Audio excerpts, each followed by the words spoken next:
अरे बिल्कुल बात कर लेंगे। हेलो मैं पांडे जी। पांडे जी, ये रति पांडे जी गोपालगंज से हैं और ये बहुत अद्भुत एक्ट्रेस है। हाँ, बहुत अद्भुत एक्ट्रेस है, ये कमाल की एक्ट्रेस है। इनके साथ कोई भी काम करे तो प्लीज इनसे डरना जरूर। ऐसा क्यों सर? रिहर्सल कुछ अलग करते हैं और एक्टिंग जब करते हैं तो फाड़ देती है भाई। तो आपको प्रिपेड होके जाना पड़ेगा इनके सामने अगर खड़ा होना है तो।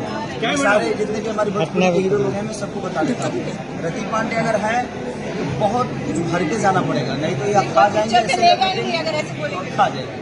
मैडम ये कितनी सच्चाई है? इंडस्ट्री को इतनी अद्भुत एक्ट्रेस मिली और रंगे बसंती की और हमारे मानसूर की और हमारे Roshan thank you so much. Bihar के माटी से आप लोग करते हैं, ऐसे ही कलाकारों को और भरे और लाए ताकि ये मेरा सौभाग्य था कि मुझे खेसारी जी